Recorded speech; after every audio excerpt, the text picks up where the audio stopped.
Please subscribe to our channel and leave a comment where you are watching in the world. Please submit your horror dating stories by our email in the description to us. You will also be entered into our $10 monthly prize. I'm a 31-year-old guy currently using my GI Bill to go to college in a city in one of the Mountain Time Zone states.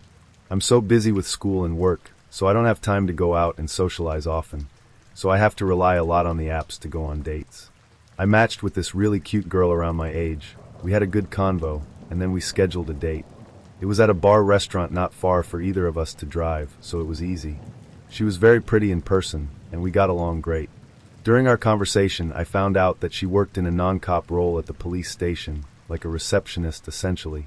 I also learned she had a roommate, whom she said was out of town for the holidays. She added that she hated being alone because she had a crazy ex-boyfriend who stalked her. I was a little uneasy at that and told her as much, and she said he's harmless, so I kinda let it go. We had a few more drinks and were there about another hour, and at her suggestion, she said we should go back to her place. And I wasn't going to argue it, she was hot lol. She then insisted on driving. I told her I was fine, and she said no, that I had been drinking, and she saw too many DUIs at her job. I got what she was saying, but I only had 2 gin and tonics and was fine, and again she insisted. I thought it was weird, but I didn't care. We went to her house and she walked up and just opened the door. She didn't unlock it, it was already open, which I found very odd because she said she had a stalker and that her roommate was gone. She started feeding her cat, and as she was doing that I saw a bowl of cereal on the kitchen counter. I touched it, and it was still cold like it hadn't been there for a while. The cereal wasn't soggy either. I asked her whose it was, and she hesitated and said she ate it as a snack before heading to the bar. It just didn't make sense, and before you could say anything she just kissed me and out her arms around me seductively, and said for me to take her to her room. Again, she was pretty hot and I quit caring about the cereal lol. We started fooling around, and I went to close the curtains, and she told me to leave them open. A few minutes later, maybe 5, we were in bed, and my back was to the window, and she let out a huge gasp. A scared gasp. Her eyes were at the window. I turned around and saw someone in a hoodie, and they took off. I heard the steps running on her back deck. I immediately jumped up and ran out to make sure her doors were locked, and of course the front door wasn't. I ran to it and locked it, and right when I did, the door started banging. I went to open it because I was gonna fuck the dude up, or try to, and she told me to just go back to bed with her. I screamed at her and asked if she was insane, and she told me he does this and goes away. And I asked her, "You know this is your ex?" And she said yeah, and to not worry about it. At this point, he started banging on the side of the house on the other end, and she didn't seem at all scared and kept trying to get me to go back to her bed. I didn't want to call the cops because for all I know this dude is a cop, or she'd know the cops that showed up and would take her side.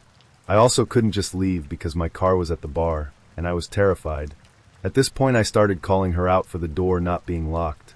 The cereal, I openly called her a liar. She couldn't come up with any logical answers, and I had no idea what I was into. I shouldn't have done this, but my fight or flight was pretty much kicked in, and I told her, "If this is a robbery or some kind of setup, I promise I will kill you both." I'm not a hard ass or anything, but my fear told me to let her know that no matter what it was, they'd have a fight on their hands. My thoughts of what were going to happen to me were all over the place. I ordered an Uber off my phone and didn't tell her. I just kept arguing with her and asking what was going on, hoping to just keep her talking and in the room. I stayed right next to the door so I could leave ASAP. Luckily I never got my pants off, and my jacket and shoes were right by the door, so I was able to get dressed. The Uber showed up, and without saying anything I just opened her door and ran out as fast as I could. I looked back at the door and she was just standing there. It's only been a little over a month, but I honestly have no idea what the fuck I was into. I don't believe the story of just a girl with a crazy ex based off of the factors I told you. It feels like either a robbery or some weird fetishized cuck type thing. I don't know. Definitely something I'm very mad at myself for. I'm a 9-year Navy vet and allowed myself to get into a situation like that. I reported her account on the Uber ride back to the bar, and I told the bartender as well if they ever saw her in there again. When I just finished college, I was living in a 1-bedroom townhouse/split. I met a guy on Plenty of Fish, and at that time I wasn't exactly smart about my online digital footprint. Not like I've really changed, but at least now I'm not as ridiculous. Anyways, he seemed like a decent guy. He was really good looking, said he had a good job, nice teeth, don't judge me, and looked like he cared about his personal health. All things I would typically look for in a guy. I'm not a shallow human, but I like to be presentable, and if I'm with someone I would like them to care about being presentable in a business environment also. After about a week of chatting online, we agreed to meet. We met at a restaurant downtown, which was really far from where I lived. When I got there I noticed him standing at the door. We sat down to eat, and the evening went great. At the end of the date we said bye, and I got into my car and began to drive away. I realized right away that he was following me. Because of the distance to my house, I wasn't immediately scared because it's a big city. Maybe he'll turn off the freeway. He didn't. My exit was coming up, and I decided not to take it. I kept driving. I circled the entire city on the freeway, and he stayed right behind me. I was starting to panic a bit, so I decided to go to my friend's house instead of mine, and when I pulled out the exit I noticed he didn't. So I had a little bit of a moment to breath and decided, okay, screw it, I'll just go home. I took the off-ramp back onto the freeway and began going back to my exit.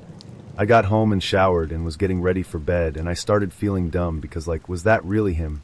Am I overreacting? Do I ask him if he was following me? Just a number of things were racing through my overactive imagination. Or so I thought.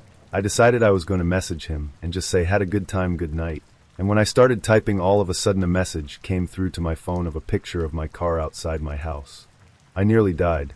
My heart jumped out of my chest. I started shaking. I didn't know what to say. And he texts me and says, I didn't know you lived across the street from me. I've met my neighbors, and not once have I ever met him. There's a huge apartment complex kitty corner to my townhouse, so maybe that's where he lived, I don't know. I popped up and went to look outside, and there he was just standing there outside like he was waiting for me. I opened the door and he asked if he could come in, and if I wanted to still hang out. I told him I was exhausted, and I'd rather just crash out as it had been a long day. The next morning I woke up to go to work, and my windshield had been smashed. My car was keyed, my back 2 tires were slashed. And as I was noticing the damage to my vehicle, the guy comes out of his car with 2 coffees and is like, oh, I thought I'd surprise you with a morning coffee. So again I'm freaked out. I called the cops and reported the damage to my vehicle. This guy offered to drive me, and something in my gut was like, don't get in that car. So I called my boss, told them the situation, and explained I wasn't going to be there until after the police came. This guy just hung out the whole time, BTW. When the police finally got there, this guy was acting really suspicious. He walked away and was hiding on the other side of his car. I filed the report. The police basically said, hope you have insurance, and we're on their way to leave. They pulled around the corner, and all I heard was the siren on the cops' lights turn on, and the cops scream, freeze, put your hands in the air, and get down on your knees. I look, and the cops got his gun drawn at this guy, and this dude's on the ground getting arrested. I spoke with the cop after he got into the back, and he explained he was wanted for stalking, breach of probation, assault with a deadly weapon, fraud, and aggravated sexual assault. I was shook. It took me a couple days to get over the hypothetical situations that could have happened. About a week later, I was on my way out the door to work, and guess who was sitting in my driveway? We live in Canada, so essentially you're released on conditions until you go to jail. I told him I was late for work, but that I'd call him when I was done work. I never went to work that day. I went and found a new apartment on another area of the city. I also changed my phone number and hired my friend's husband and his friends to go pack my apartment up and move it to their place for a month, and then move it to my new place because I was so scared this dude would follow them while moving. So that's my horror story of the first time I used plenty of fish. So he, 40 male, and I, 27 male, had been chatting for a few months. We moved in similar circles and had some FWB stuff happen in the past. He asked me on a date. He invited me to his company holiday party. He was a manager, a big wig, and I, his slightly younger arm candy. Well, that's how I pictured it in my head before the date. We arrive, and it's at a hotel ballroom. He tells me he booked us the presidential suite for later, and that he wanted us to have a good time and not drive home tipsy. We go in, and he proceeds to leave me at a table with random subordinates, his term, not mine. He left and talked to other managers and big wigs. I sat alone and barely talked to anyone. He did not introduce me or offer me a drink. When the main buffet-style meal was served, I waited for 20 minutes, but he only acknowledged me once to wave me on to get a plate. Well, fine with me. I got mashed potatoes, gravy, some type of beef, a nice salad, and those brown dinner rolls that are all airy. So I proceeded to eat alone. After 30 minutes, he shows up and eats and talks to me. I had gotten myself 3 glasses of wine by that point, making me more social at that point. I practically begged him to dance with me, and he adamantly refused. He said he didn't dance around his subordinates. The evening dwindled, and the party ended. I was 6 glasses of wine in. He decided it was time to retire to the hotel room. Drunk me was thinking at least there would be some good sex. Ian wrong. He invited up 4 other male co-workers for some reason. I got up there and pretended to pass out on the bed. They just shit-talked and smoked weed. I eventually dozed off. I wake up maybe an hour later to them still talking, but he's flirting with his subordinates, telling one of them he could deep-throat them. It was not a fun convo, it felt awkward. Shortly after, they all left to go smoke cigarettes outside. I dozed again. I wake up around 4 a.m. to all the lights on, and him snoring beside me, pants around his ankles, naked. I get up, turn out some lights, and go to pee. In the bathroom, there's a massive diarrhea shit in the toilet. He did not wipe. I audibly gasped. I thought about leaving, but I was still tipsy and so tired. I went to get back in bed, and he rolled to his side shit streak across his side of the bed. My stupid, tired ass gets back in bed as close to the edge as I can with pillows between us, so I can sleep and make an exit. He woke me up around 10 a.m. saying he extended the hotel stay and wanted to get frisky right then and there. I fell out of the bed so fast, told him I hadn't expected to stay over so late, and I had morning plans I couldn't break. I then left. Worst date I've ever been on. I'm a young, 20s, gay man with a high sex drive.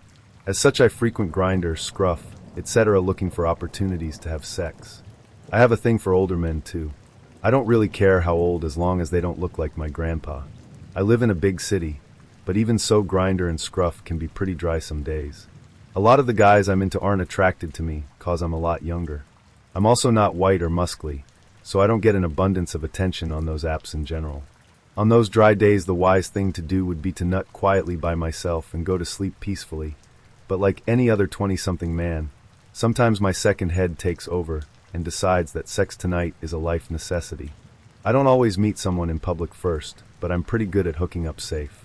I have a checklist of things that I will send one of my best friends every time I'm meeting someone.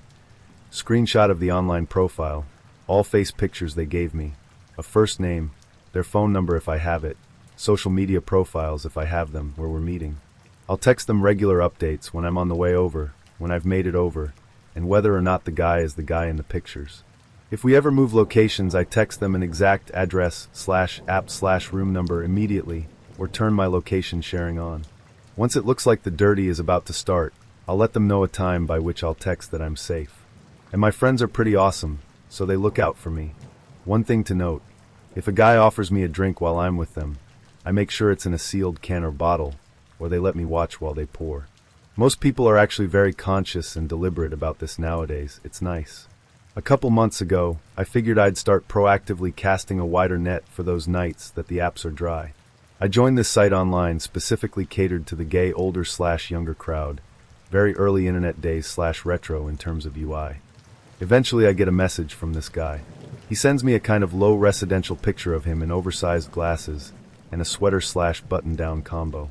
I read his profile and he's 71, enough for me to think that's old. And I can't quite tell if I'm attracted to him from the first photo. I message back asking for a second, and good sign. He sends one over without fuss. Again a bit low residential but without the glasses, and I think yeah okay maybe. His profile says something about how he's from the UK, and he's quite tall, so I figure British accent tall daddy? It'll be novel at least. Reading further on, he prattles on about how he likes meeting people who are strong-willed and breaking them down to be completely submissive to him. Sounds hot. We exchange phone numbers and text on WhatsApp a bit. He seems a bit arrogant. He starts telling me people often say he looks like a movie star. He looks way better in real life. Apparently he chooses poor pictures intentionally, so people get pleasantly surprised when they meet, and is telling me how he can tell that I'm smart by the way I text or something. Heard it all before, but I have a bit of a high tolerance for this brand of old man bullshit posturing at this point. He lets me know a date he'll be coming in and staying in a hotel downtown a month later. I figure I'll probably forget about him by then and never message him again. And then a month later rolls by, and it's another particularly dry night on the apps. I'm having a need sex now night, And I remember that guy I was talking to from that site. I hit him up on WhatsApp. Sure enough, he's in town, and tells me where he's staying. I tell him I'll be there in an hour. You disease-free? He takes a while to respond. Eventually he says he is squeaky clean. We'll talk about it when you get here. I'm like, okay, sounds good. Text one of my friends the usual. I'm a little more nervous for this one, just cause he seems a little odd, and I kind of trust the apps a bit more weirdly. It's much easier to tell if someone is a legit person when they live in the same area as you. I figure it's a hotel. You can't be planning anything too awful for me. I show up to the hotel where he's standing in the lobby, and lo and behold, he looks exactly like his pictures, just much less happy and a bit more droopy. His shoulders hunch almost halfway up his neck. His torso is bent back at the waist a bit too much. He almost looks like he's imitating a confident cartoon character. But he is quite tall. He has a foot on me. I say hi. 2 words to describe the way he came across, preoccupied and calculating. His eyes seemed to shift everywhere constantly, and when they landed on mine, they were freakishly piercing. I don't remember if he said hi back, but the first thing he starts talking about is how that family over to the right is hiding some great unhappiness and will never be happy with themselves. I ask, why do you say that? He says it's because they are giving so much attention to the kid and aren't talking to each other. I look over. Looks like a regular sister, little brother, and mom tired from the day of vacationing, waiting for their dad to finish up sorting something out at reception. By the way, he has a very strong American accent. Bummer. We walk to the elevators. The second thing he says to me is that I breathe from my lungs when I sleep and don't let my breath drop into my belly. I have some classical training as a performer, so I have a decent understanding of basic functions like that. Decent enough to try to forward the conversation with the absent-minded reply, no, I breathe low. Eyes lock on mine. A brief pause. Only a subtle change in tone. You want to know how I know that? I look at the way your lower jaw rests now. It kind of has this unsightly protrusion from the bottom of the skull where it should be resting. That probably happens overnight, when you start breathing from your chest, which makes that fat tongue of yours press up against your bottom teeth and deforms it. No. I'm pretty sure I breathe low when I sleep. Okay, no need to get defensive. I'm happy to be proven wrong. I've never experienced this level of agitation from anyone within the first 2 minutes of meeting them.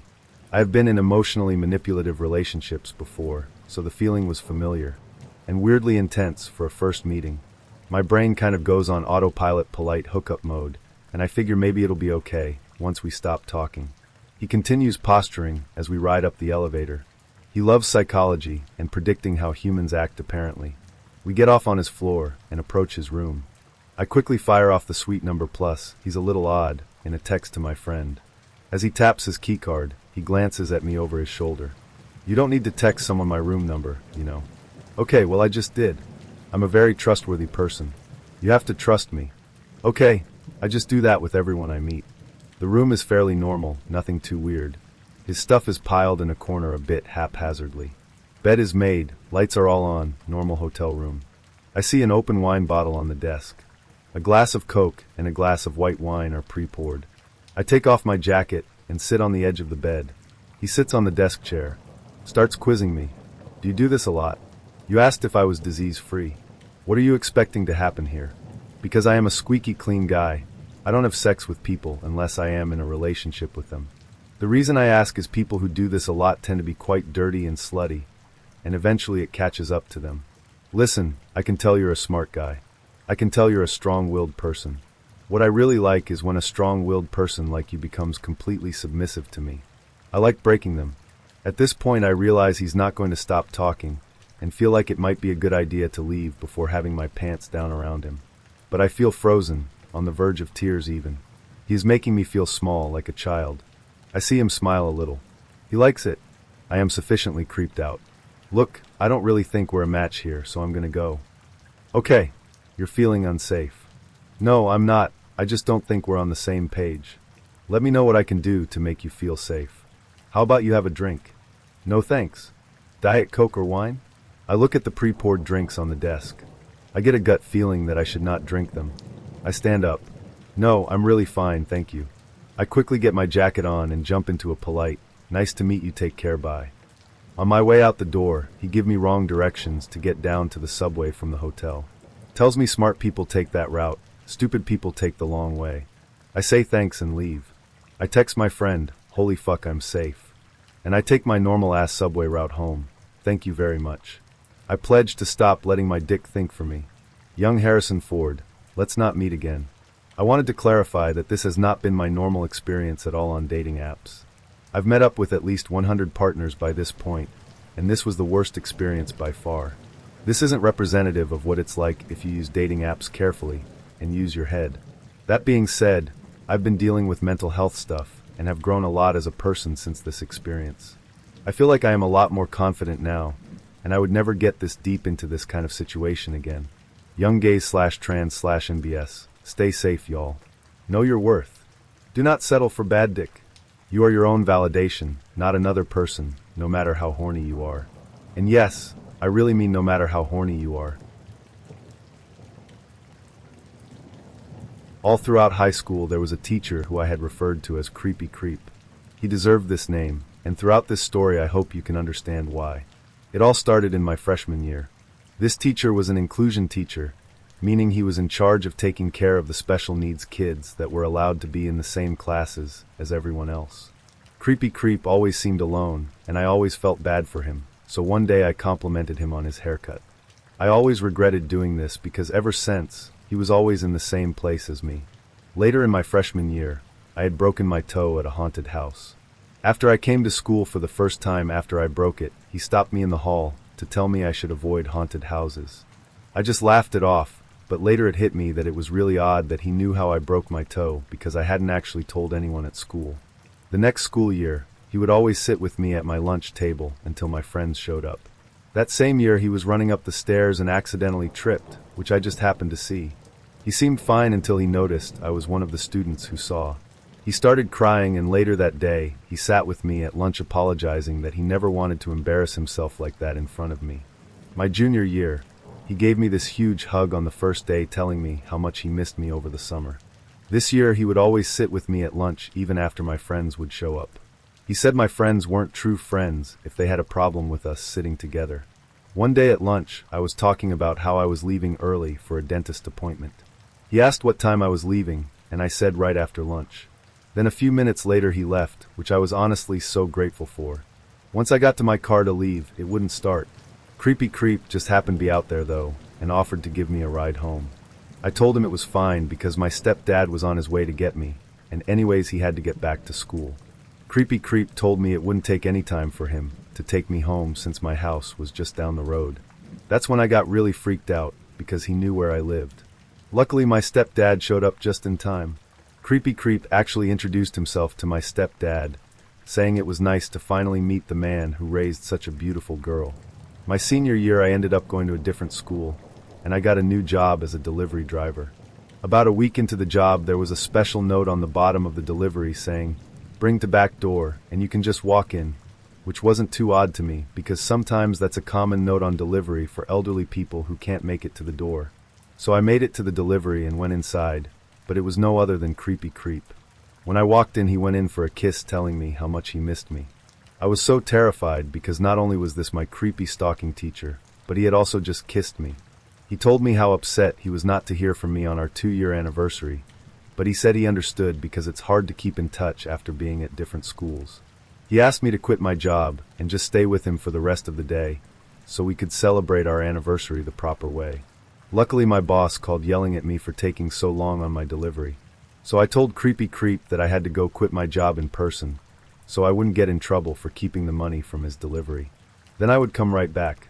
He was so happy and said he was so excited to see me putting more effort into our relationship. So I quit my job and then went straight home and told my parents everything. I also haven't heard from Creepy Creep ever again. I answered some questions about details on part 1, which was the story you just read, which I'll repeat here to clear some stuff up. Part 1 happened in 2015, when I was a junior in high school, and I'm a junior in college now. I was 15 during this first homecoming debacle, because I'm young for my grade. Everyone else involved was 16 or 17 at the time. My parents, after all this played out, had very different reactions. My mother apologized for not believing me in the first place, and pressuring me to lower my standards. My relationship with her has become a success story in the past 4 years, and this experience jump-started its evolution. On the other hand, my father has rewritten the narrative entirely and insists he never once advocated I go to homecoming with my date. He says he was always wary of this kid, and he also did never ask if I was gay. I'm not. I'm bi actually, but I didn't realize it until senior year of high school. I didn't go to the guidance counselor yet because she was known to be bad at her job, as you'll see in this continuation. She victim blamed a lot, and she would usually bring up religion to solve students' problems, regardless of our school being public and non-religious. She was fired after I graduated in 2017. My high school and home district in general was an administrative nightmare. I've heard from younger friends that, after a massive staff turnover, things are starting to look up, but none of it improved during my time there. My story was perfectly in character for the level of ignorance my school expressed towards unhealthy activity. My date didn't, and doesn't, use social media, at least not to my knowledge. I've found an abandoned Twitter account that looked like it might belong to him, but it was last active in 2016. I have no contact with him at all anymore, which I guess is a happy ending. A few people have implied I'm making all of this up. They're not the first, and they probably won't be the last, to say so. Even I know this shit's wild, and that's why I didn't say a word about it for years. I don't feel the need to prove my honesty to random strangers on the internet. If there's anything I learned from this nightmare, it's that people will only believe what they want to believe. The truth is that I had a weird as all hell experience, and it's affected my life in a lot of ways. Believe it or don't, I still have to deal with its repercussions on a daily basis. This post is less of an update, since all of this happened years ago, than it is a continuation. Long story short, my ex-date didn't get the message after homecoming junior year, and he ended up pulling some seriously weird shit even until after we graduated. None of it was as epic as junior homecoming, but it definitely cast a shadow over the latter half of my high school experience. From here on out, due to his activity for the next 2 years, I'll be referring to him as my stalker. For the months after homecoming, things started to settle down again. I didn't have any classes with my stalker, and the only person I still had to deal with was the junior cheer captain. She would go out of her way to be nice to me, inviting me to parties and buying me coffee and giving me rides to games, basically bribing me to keep quiet about what a manipulative person she was. My stalker reappeared on Valentine's Day, 2016. I was still a junior, but I had almost forgotten that homecoming even happened when, halfway through my day, he cornered me in the hallway and gave me a rose out of his teeth. I hoped that would be the end of it, but I underestimated my classmates' appetite for drama. During 7th period theater, we were in the library computer lab. After the rose thing, my crush from fall semester, who had since come out as gay, warned us that my stalker was carrying around a present for me in his backpack. I thanked him for the heads up and told my best friend, Gay Revolution Lesbian. She and I were sitting together on the inside of a row when the bell rang. We stood up to leave, but the girl on the other side of me turned to face us, blocking us off from the exit. She was a close friend of the junior cheer captain's. She asked me what I was doing after school, and I knew that she must be trying to herd me towards my stalker, so I could collect my presents. I leveled with her and said I knew my stalker was waiting for me somewhere, and I told her straight up that I wasn't going to play nice with him anymore. She turned on the same old guilt trip as everyone else, telling me how much he cared about me and how hard he worked on these presents, but I refused to go. I knew I needed to get out of the school as soon as possible, before she just told my stalker to come meet me at the library instead of the theater hall. To get her out of my way, I said I'd go meet him after I went to the bathroom, and she moved out of the walkway. My best friend and I hid out in the bathroom farthest from the theater hall. I knew he wouldn't leave until he'd delivered his gifts, and we had rehearsal that day, so I knew I'd have to go down there sooner or later. My best friend suggested she go down and retrieve the presents for me, so he'd leave before I had to go to rehearsal. 2 more of my friends happened upon our bathroom crisis, and they decided to link up with my best friend on her mission. I waited in the bathroom while they went to intercept the gifts. 20 minutes later, they returned. Among the gifts were 3 boxes of my favorite candy, which I didn't really like anymore, thanks to this whole mess, an expensive Doctor Who jewelry box, and a full bouquet of roses again. They told me, laughing uncomfortably, that there had been a whole group of people waiting for me to walk into the theater hall. My stalker wasn't too happy to hand over the presents, but my best friend made it clear I wouldn't be coming to get them, so he could hand them over to my friends or never deliver them at all. After about 10 minutes, the group waiting for me dissipated, and my stalker gave away the gifts. I was so creeped out that I didn't keep any of them, not even the jewelry box, which was TARDIS-shaped and actually kind of cool. For my birthday a few weeks later, I got out of school after fourth period and went to a theme park with my cousin. I didn't tell anyone I was leaving or where I was going. My best friend told me my stalker had waited outside the theater hall for me with a letter and a rose in hand until the school kicked everyone out who wasn't in theater. I was assistant director and light crew for one-act play that spring. An acquaintance of mine who didn't keep up with gossip was in charge of making the program, and she mentioned how cute my boyfriend was for taking out an ad in the program for me. I was sufficiently freaked out, told her I didn't have a boyfriend, and asked to see the ad he'd paid for. It was a picture of my stalker and I from junior homecoming, along with a note that said something like, "Good luck, Saucy, I love you." I begged my friend not to put it in the program, and she didn't, seeing my obvious discomfort. She refunded him his money and made some excuse about a local business buying more ad space. He tried the same trick for the last show of the year, which I was actually in. He showed up to opening night and got kicked out for filming. The theater department has now instituted a widespread rule of checking with the person an ad is targeted at before printing it, which is more than school administration ever cared to do. During a cleanup day for theater the summer before senior year, a guy from a different school showed up to help. He had been talking to me over social media for a few weeks, and I knew I was his next target. He'd made a game out of going on a date with every girl in our department. Sure enough, he asked me out while I cleaned up the prop closet, and I agreed. He was decent looking, and he wasn't mentally unstable, even if he was a fuckboy. I also knew that, if I played my cards right, I could turn this to my advantage. He was using me, so I just made sure I got something out of it, too. We went on our date. It was okay, no weird advances or anything, and he bought me dinner. On the way home, I directed the conversation towards homecoming. He caught my drift and asked me right there, no muss, no fuss. I said yes. Senior year started. My new date was all the way over at his school on the other side of town. My stalker was in 2 of my classes, 4th period biology and 6th period English, and had the same lunch as me. I was hyper aware of him staring at me every day, but didn't want to make a big deal about it. I knew he wanted my attention, and I refused to give it to him. Instead, I went about my life as usual. I made friends with the teachers who were lunch hall monitors, so I could leave the cafeteria, effectively avoiding my stalker. I ate lunch in the theater hall with my best friend every day. I asked my biology and English teachers not to make me sit by him or work in groups with him, and they agreed, if somewhat reluctantly. They, like pretty much everyone else, thought I was a dramatic cheerleader making up stories. I was a senior, and I really didn't want to deal with the bullshit of a crazy stalker anymore. Not that I ever wanted to in the first place. Homecoming was even earlier this year than last year. In English class, my stalker sat near 2 theater girls who usually walked to 7th period theater with me, and he turned around to ask them for ideas on how to ask me to homecoming.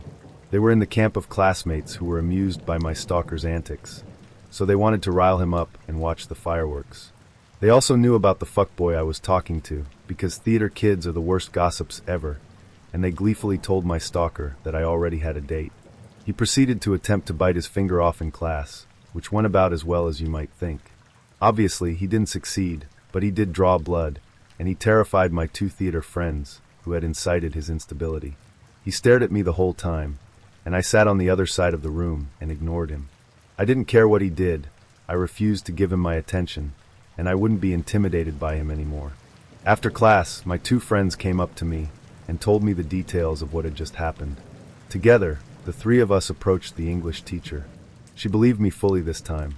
He was moved into a different English class by the next week. Side note, bless this teacher. She was the first adult I encountered who took action to protect me, and she continued to check in with me about the situation throughout the rest of senior year. 6th period became nothing less than a sanctuary for me, because for once somebody believed me, and they were listening. I didn't have to worry about him after 4th period, because I skipped lunch every day. I was getting confident about my escape maneuvers. Edit. Forgot to mention the third and weirdest self-harm incident. After getting kicked out of English class, he desperately wanted my attention, so he got a pass out of his class one day and found mine.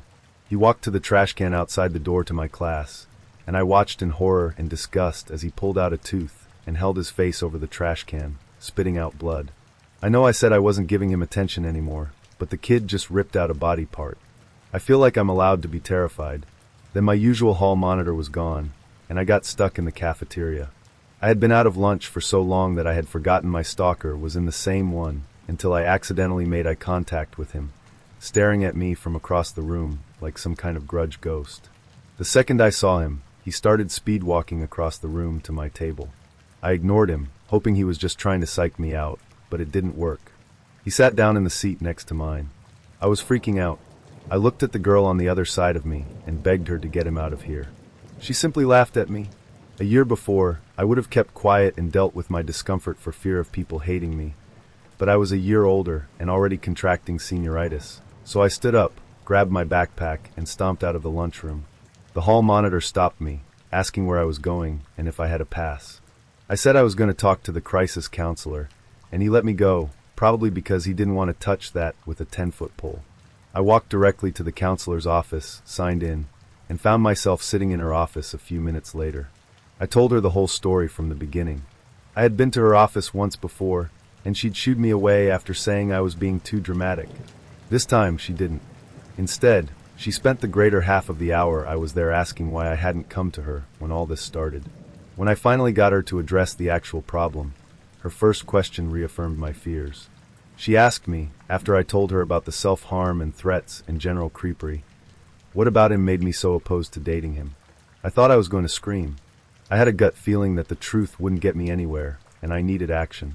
I didn't care how I got it done, but I needed him out of my life and definitely out of my classes. So knowing full well her attachment to Jesus, I pulled the Saving Myself for Jesus card. I put all those Sundays being forced to go to church to good use, and it worked. She stopped asking me why I'd waited, why not just date him, and asked what would make me feel safer. I told her to get him out of my schedule, and she said she'd look into my options. Within a few days, I was called back to her office. She had gotten him placed in another lunch period, but biology was only offered fourth period, and both of us needed it to graduate. I still considered this a victory. I only had to see him for 50 minutes every day. She told me to come talk to her whenever I needed someone to lean on. She would make sure my teachers understood. Fun fact, junior year, my best friend was sexually assaulted by an adult man. When she left class mid-panic attack to go see this crisis counselor, she was told to pull herself together and get back to class before she missed anything important. My stalker found new methods of seeing me.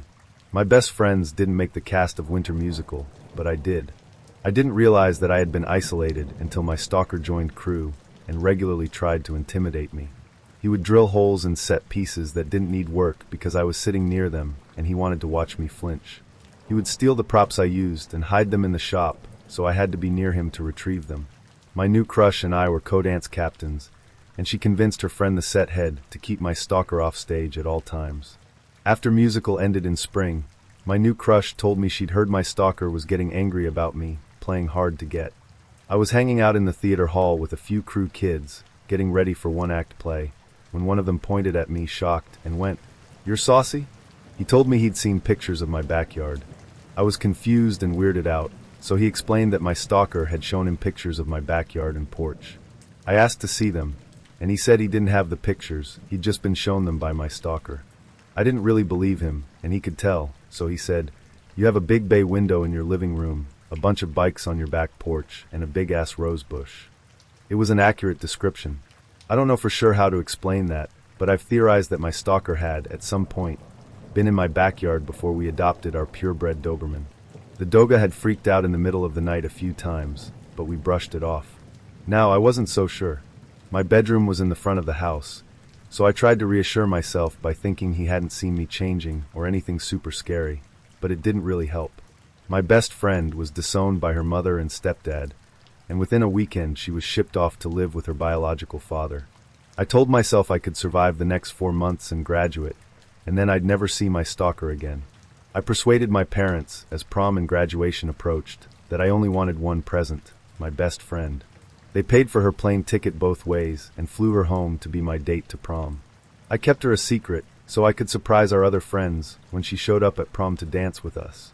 My stalker only briefly entertained the thought of asking me to prom, which I later discovered was the now senior cheer captain's doing. I guess she'd finally started to realize the full effect of her actions, because she'd told him he needed to leave me alone.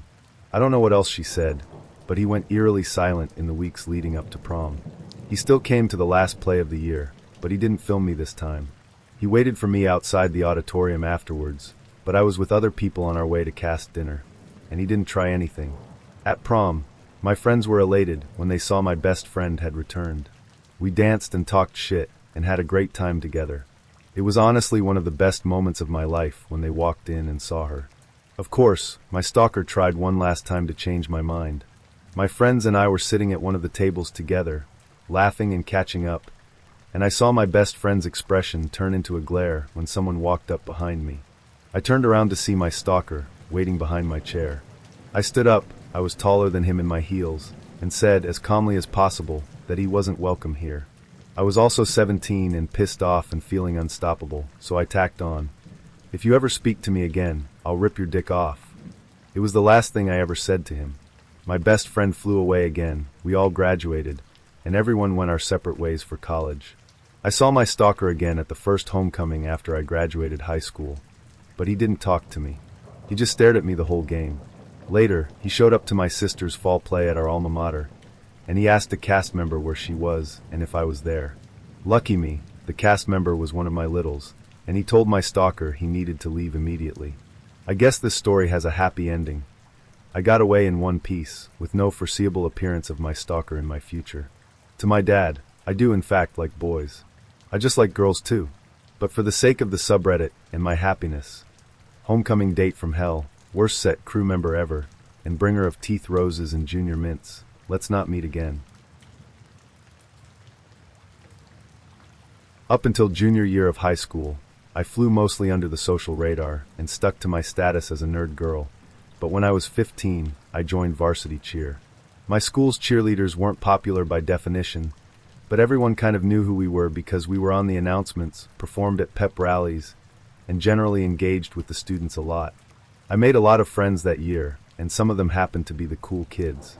For a while, I thought this was my long-awaited karma payoff for the years of bullying I'd suffered at their hands.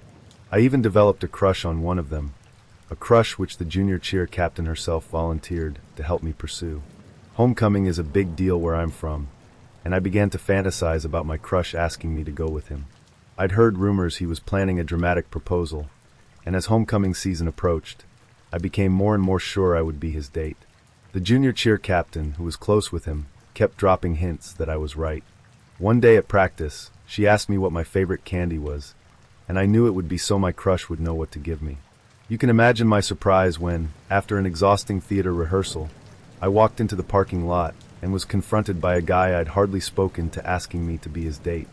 My theater friends all applauded, assuming I was overjoyed.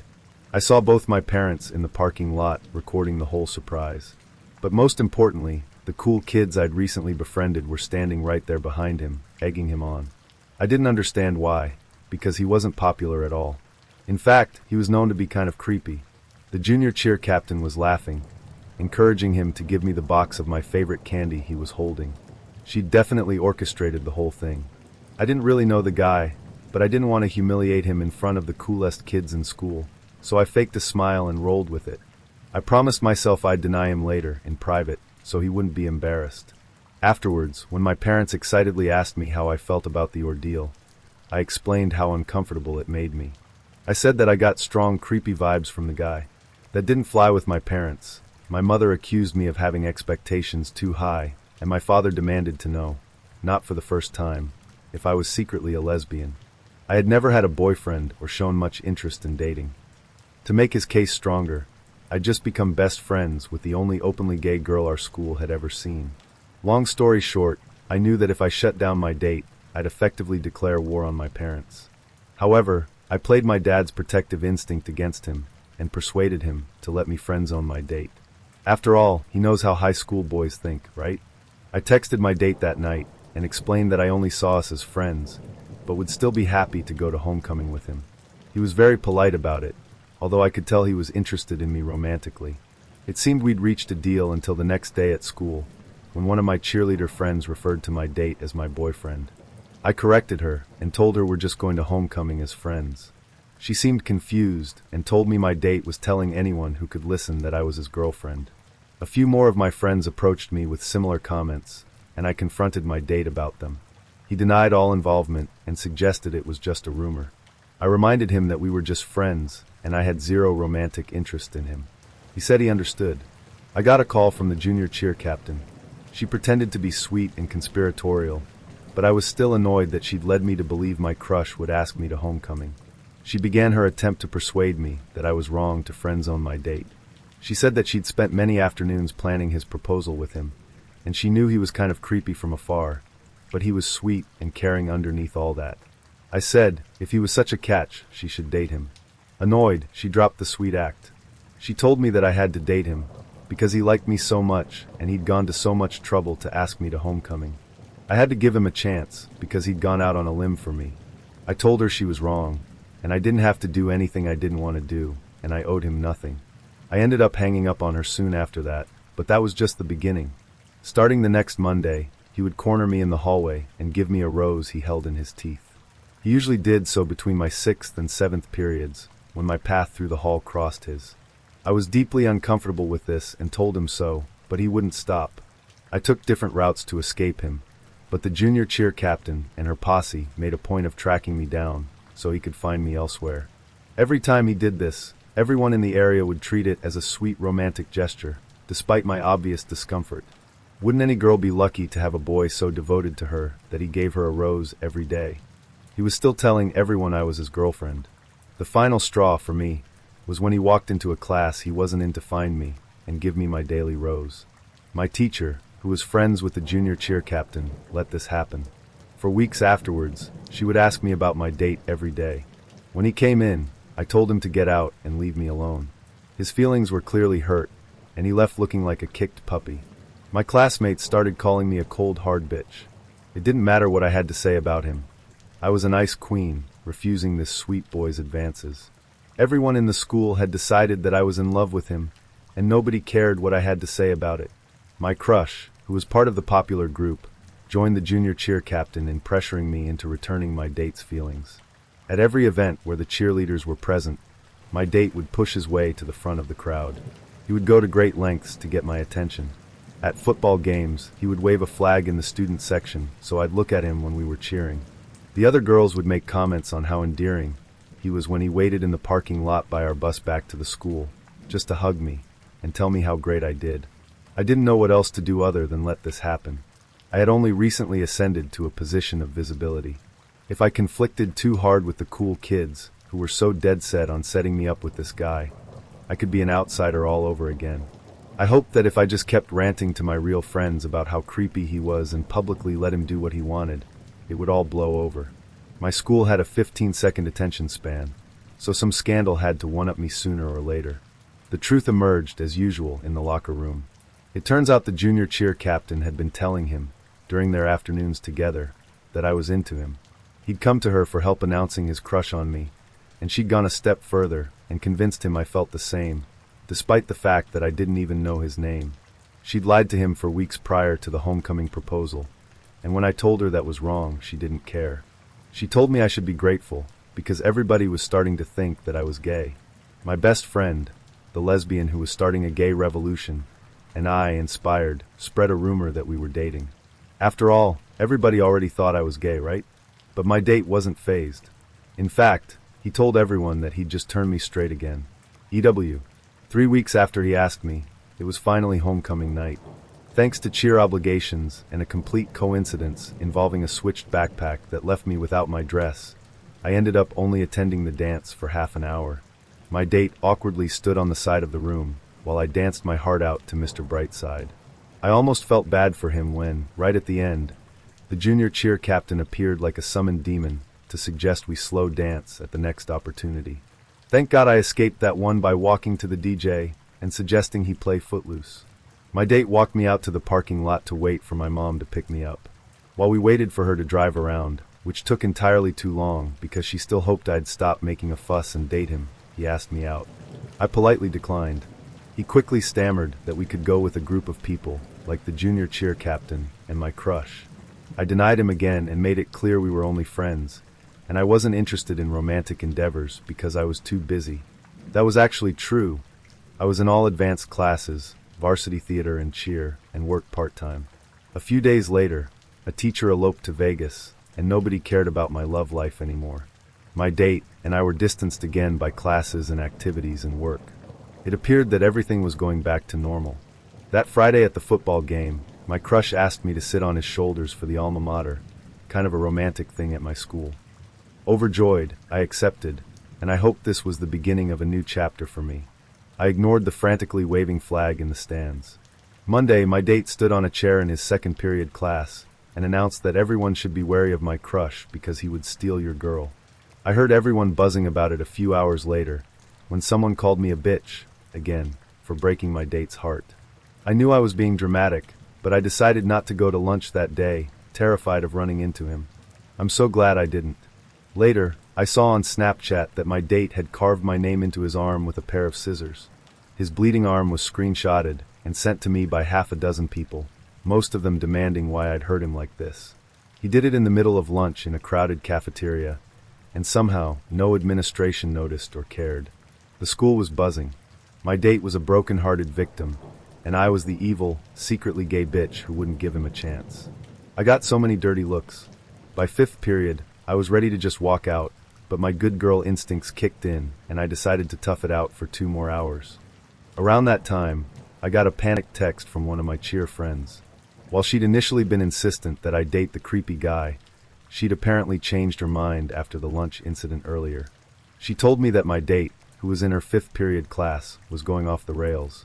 He had started out saying that he wanted to kill himself because I wouldn't love him.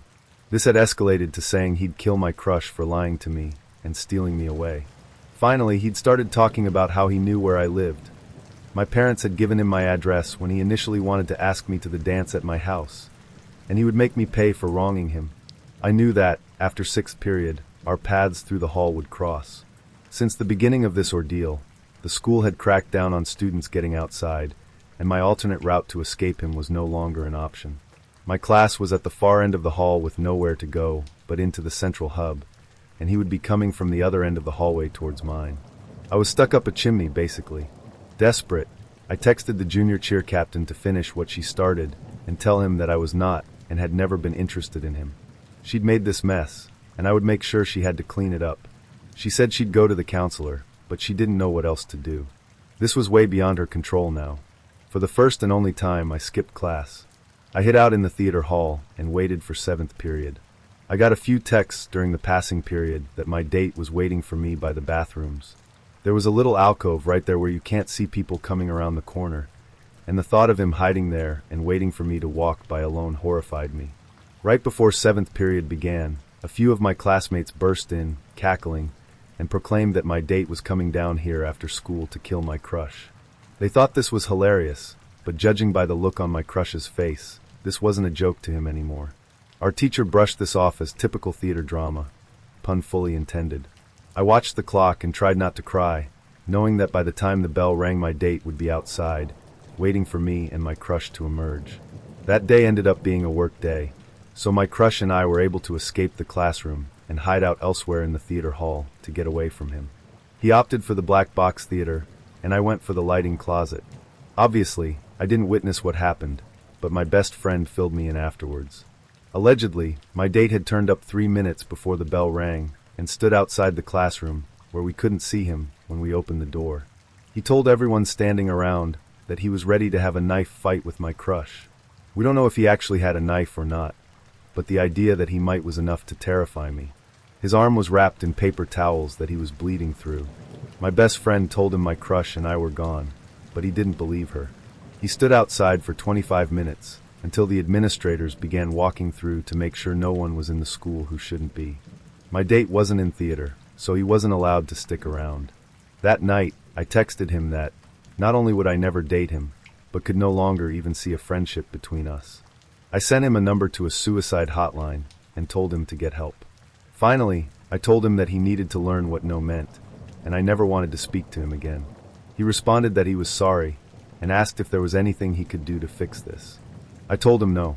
I don't think he learned the meaning of the word after all, because the same pattern repeated itself a few months later on Valentine's Day, the next year at homecoming, senior year Valentine's Day, and prom. But those are other stories. I've since graduated and gone off to college hundreds of miles away from him. My family back home moved from the address my parents gave him. Contrary to popular belief, I'm not gay. My crush, on the other hand, came out a few months later, and we were friends for the rest of high school. I'm working on handling romantic endeavors in a healthy way, but he got in my head.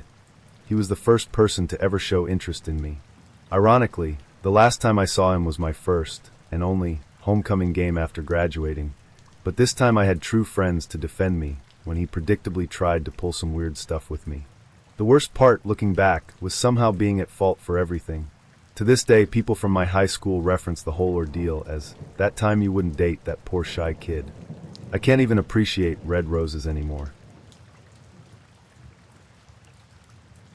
Dude's been asking me out for the better part of the year. I finally say, "Yeah, sure, let's go somewhere." So he suggested this Mexican restaurant. I say okay, and we go to this little taco shop in a town over. I drove myself BC, you got me fucked up. If I want to go, I'm gonna GO. We pull up around the same time, get inside and sit down. We get our chips/salsa, and I'm munching on them like hardcore. You'd think I never ate with how much I was downing them. He might have felt weird, but it because I didn't care. I had chips and salsa. He then looks at the menu and keeps frantically looking through it. I finally said, "What you wanna get?" He then proceeds to tell me he hates Mexican food. We are in an area covered in Mexican restaurants, mind you. He then orders a grilled cheese off the menu, and then deadass turns to me and says women should be subservient to men. I stop midship and stare. Lead paint type stare. He continues on and on about how he saw how strong-willed I was, and he wanted to be the one to break me. I grab my bag, dip TF out of there. He spam calls me and tells me WTF I should pay for his food, and he expected something out of me. I blocked his number and went about my merry way. A few days later, I go to work and HES there. He's pretending to not know me and acts like a customer. I ignore him and get in trouble. Told management about the situation with him, and my bomb-ass manager comes out and handles him. The dude asks for me and manager says I'm busy. He says he'll wait, so right in front of the dude my manager calls me over and tells me to go take my lunch. I am giggling at this point, so I go in the back and just idle for about 15 minutes before I hear yelling. He was screaming at my boss to go get a manager. My boss literally goes in the back for 2 seconds, walks back out and holds his hand for a handshake and says, "Hi." In the manager here, literally comedy gold, and him trying hard to not die from laughing. He ended up finally leaving. He left a bunch of reviews about me and the boss. Whatever. He spam missed me a lot. He got friends' accounts to message me, but he eventually stopped. I was like fresh 18. Been a while to be honest. Hope he's less crazy. I had an old college friend come to visit me and stay for a weekend. Knew her in college. She was amazingly intelligent and fascinating, but we were both spoken for at the time. Years later I got Facebook, and she was one of the first people to find me. Both of us were single. She asked if I wanted to date her. I said hell yes. I was thrilled at the prospect. The short version. The weekend was spent listening to her narcissistic bullshit. She told me jokes that are as old as the internet, reworded to sound like personal life anecdotes. She told me all this insane edgelord shit she used to or still does, like taunting police, back in 2009, or sneaking Cuban products back to America when the embargo was still in place. She tried to start a fight with a bouncer when we went to a bar, and she forgot her ID back at my house, a block away. We visited some of my best friends, and the moment we parted she talked shit about them nonstop. My brother came by since I texted him I was out and hung out. She talked to him for quite a while. He left, then she spent the rest of the night talking about how attractive he was. At this point I was just counting the hours until she left. I was no longer interested in her. She finally left, and I get a text that night. "You failed all my tests. You laughed at my jokes that weren't really jokes, you didn't defend me against the bouncer, and you aren't interested in my passion, fighting bouncers and cops. And you sat there and took it while I talked about your brother. Also, I don't find you physically attractive." I didn't reply. I just cut my losses and fell asleep. Several months later, at 4 a.m., I get another text from her. Same text as I just wrote, only this was out of nowhere, and the injury following insult. I gave her absolute hell for it, and blocked her on Facebook. She then made duplicate Facebook accounts, and threatened me on those too. She gave up eventually, but I dodged a fucking bullet. I had been chatting to this guy in my English lit tutorial for a few weeks, and kind of had a crush on him. Eventually asked him if he'd like to grab dinner with me, and he said yes. We'd also been messaging each other on and off throughout the semester, so I was super excited. First of all, he insisted on making the reservations for our date. Fine, whatever. He ended up picking a local Italian restaurant, and we made plans to meet there at 7 p.m. I showed up before him, and told the waitress at the door that I had a reservation for 2, under date's name, at 7 p.m. The lady was super confused, and said she didn't have any reservations under that name. I tried just his first name, then perhaps my name, in case he'd booked a table under my name for some reason. There was no reservation. Finally, I asked if the restaurant had a table for 2 available, and luckily they did, but at the bar. Figured that was better than nothing, and went with that. Then he showed up 15 minutes late, made a huge deal about how he was sure he'd made a reservation, came this close to asking for a manager, then acquiesced and sat down beside me at the bar. Next up, we ordered our starters and got to talking. This is also when I realized that he loses the ability to modulate his voice when he's drunk. As in, he'll shout certain words and say others super softly. We were talking about a TV show we both liked, Poldark, and we discussed Ross cheating on Demelza. It was at this point that he said, "I was so mad at Ross for cheating. Like, hello, you're married, keep it in your pants." This pretty much brought the restaurant to a standstill. Heads turned our way. Everyone was gaping at us. I wanted to die. I smiled awkwardly and whispered that he should keep it down so we didn't disturb others. When it was time to order our mains, he made this big show of letting me order anything I wanted on the menu. Like, I can totally afford whatever you want. Great. I ordered a pumpkin salad and a glass of wine, and he kept urging me to order something more expensive in a really cringy way. "You're a lady, you shouldn't be picking up the tab. I'll pay for whatever you want." Then our mains arrived, and I learned that the guy cannot use cutlery. Like, he was genuinely having trouble getting spaghetti onto his fork, and kept dribbling sauce onto his chin/shirt. He couldn't handle a knife and fork. And it wasn't just a one-off case of oops, Butterfingers, dropped my fork. It was sustained, prolonged. I have no idea how these foreign objects work. I'm quite sure a robot would have been able to handle cutlery with more grace. So that got super distracting super quick. Try holding a conversation with a guy who's dribbling sauce onto his clothes and randomly shrieking at you. It's not conducive to romance. Then came time to order coffee/dessert, and he made this big show about how well he knows me by trying to guess whether I'd order coffee or tea. He guessed that I prefer coffee, I prefer tea, and ordered a double espresso for me, which I'm not entirely fond of. I wanted to order a panna cotta for myself, and he wanted tiramisu. He said sharing a dessert would be more romantic, and only ordered the tiramisu. Like, great. Thanks for ordering for me. Ugh. When the dessert arrived, he kept suggestively licking his spoon, then offering me a bite off of it. May I remind you that this man couldn't fathom the deep complexities of knives and forks? Spoons were also a mystery for him. It was like watching a dog lap peanut butter off the wall. I told him I was full from dinner, declined his repeated offers of dessert, took a few gulps of my espresso, and just prayed that the date would end soon. Once we'd left the restaurant, he offered to drive me home. I told him I'd driven to the restaurant and that I could drive myself home. Then he remembered something I'd said from an earlier tutorial. In the good old days, back when I'd thought he was cute. He remembered that I still live with my parents. So then he got excited because he wanted to meet my parents. After the first date, because according to him, it had gone so well, I must be dying to show off my new date. Oh, I was dying, all right. I dodged his attempt at a kiss. He ended up kissing my ear. Told him I wasn't ready to see someone, and speed walked back to my car. I avoided him for the rest of the semester, which he spent glaring at me. Wonderful.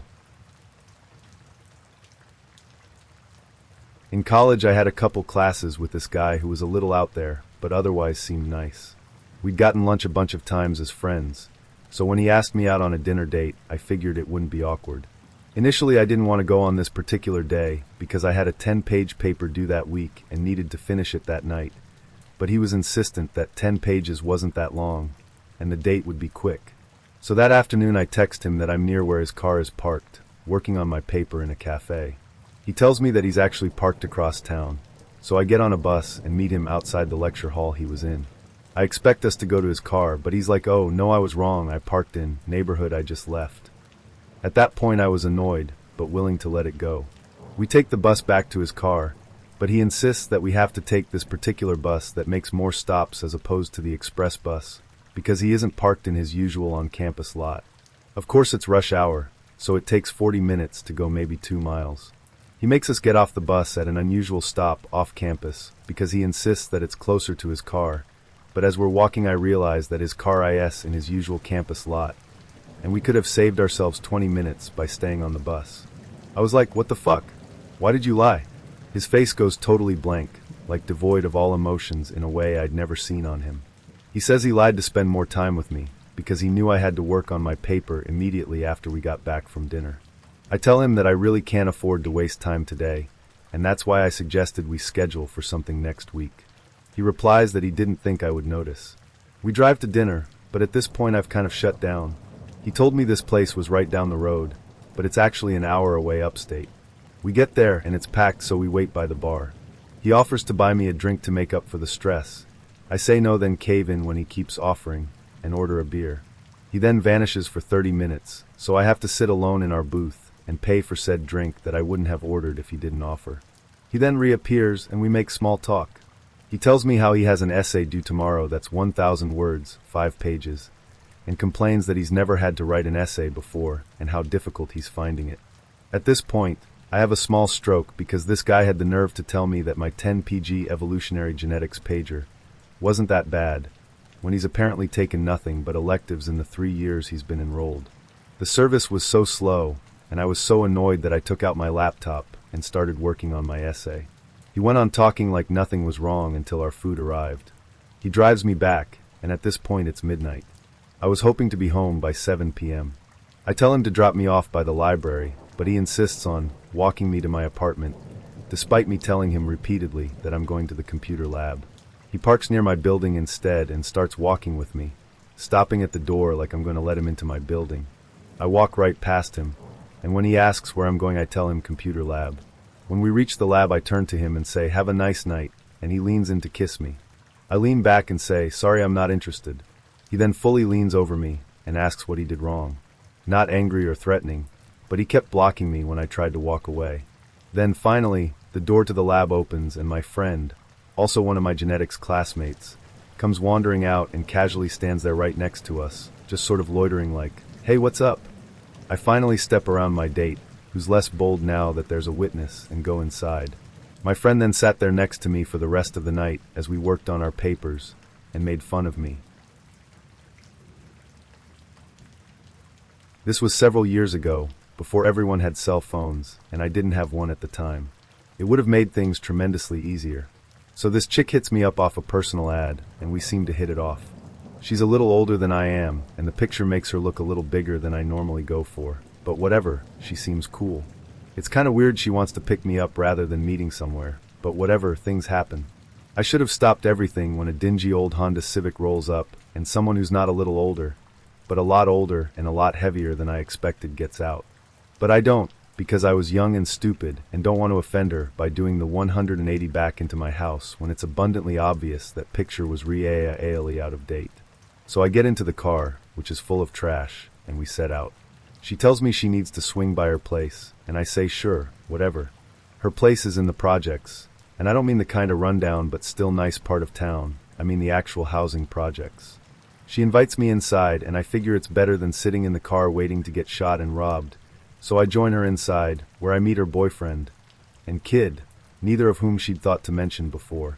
Her boyfriend is remarkably laid back about me wandering in, apparently on a date with his girlfriend, and promptly offers me some of his drugs.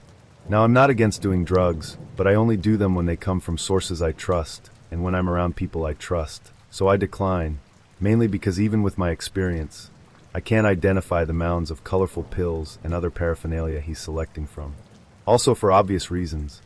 Her kid, meanwhile, is toddling around oblivious while the girl does whatever it is she's doing in the bathroom. Dude drops his pills and eats what looks like blotter acid, and we wind up watching The Simpsons like some weird extended family. It turns out that he didn't know exactly what he'd combined either, and he starts having a freak out, and since she's in the bathroom and the toddler is a toddler, guess who's stuck talking him down?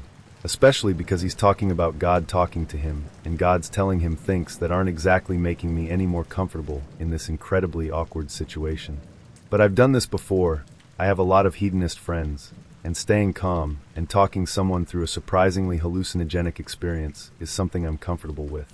At least compared to exiting stage right into the heart of the ghetto as it's getting dark, or getting murdered if his trip takes a bad turn.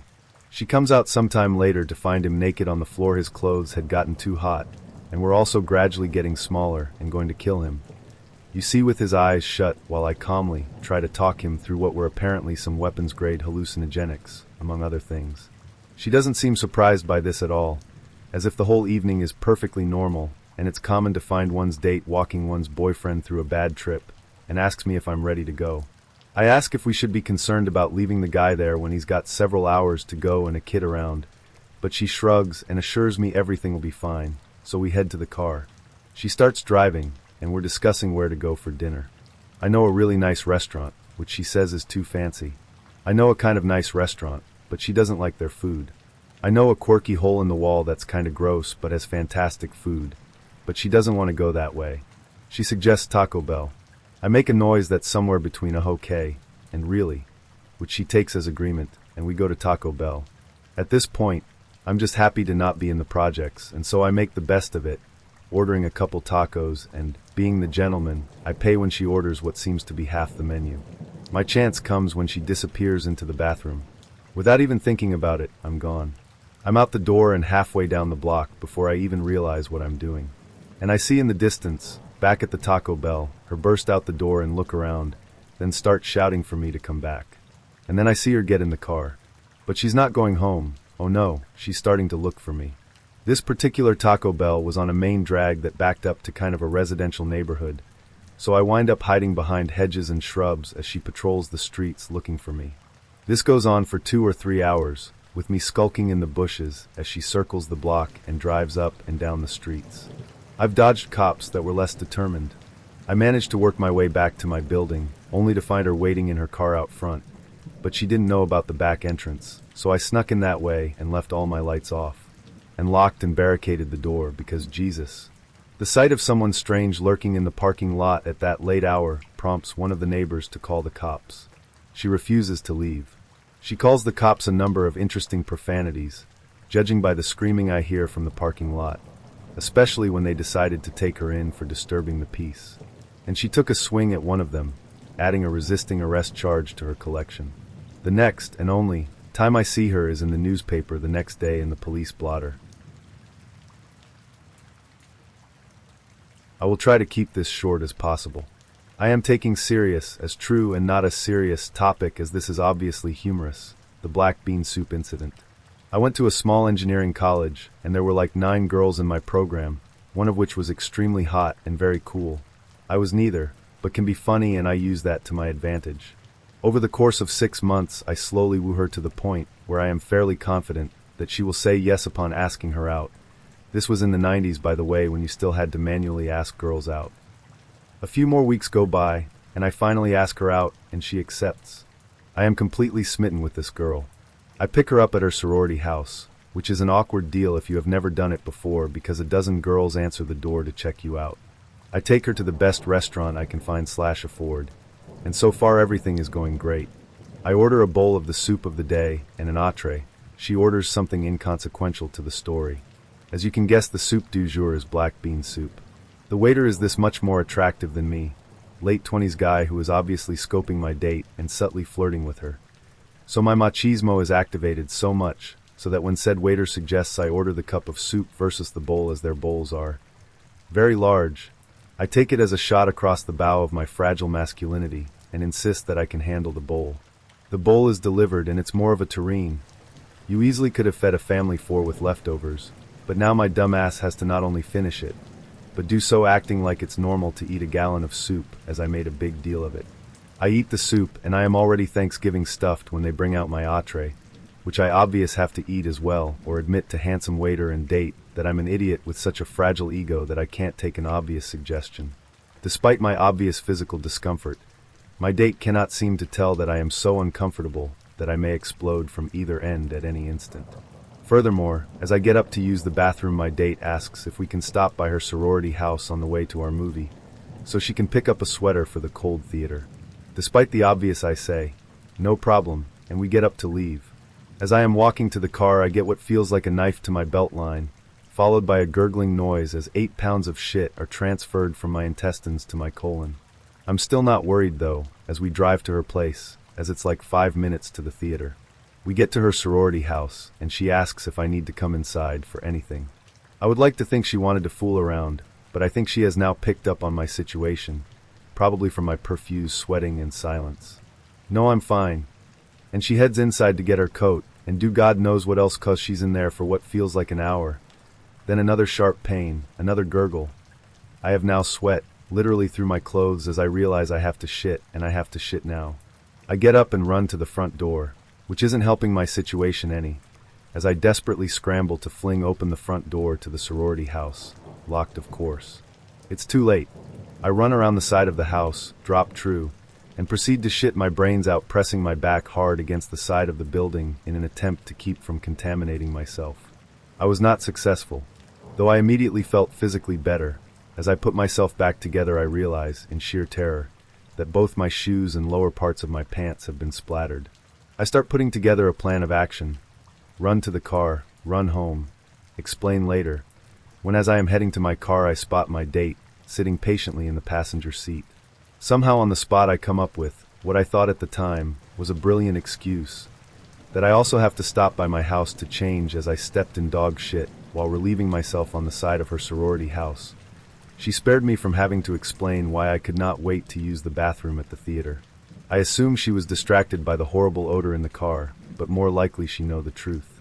Whatever the case, the angel did not make me elaborate on anything, and we had a great time the rest of the evening. Back in college, I met this girl and asked her if I could take her out to dinner. She said yes. I was ecstatic. Well, then I had to figure out where to take her to give her an idea of who I am and what I'm about. So I tried to do something that was thoughtful. I've learned that there are 2 types of gifts, expensive and thoughtful.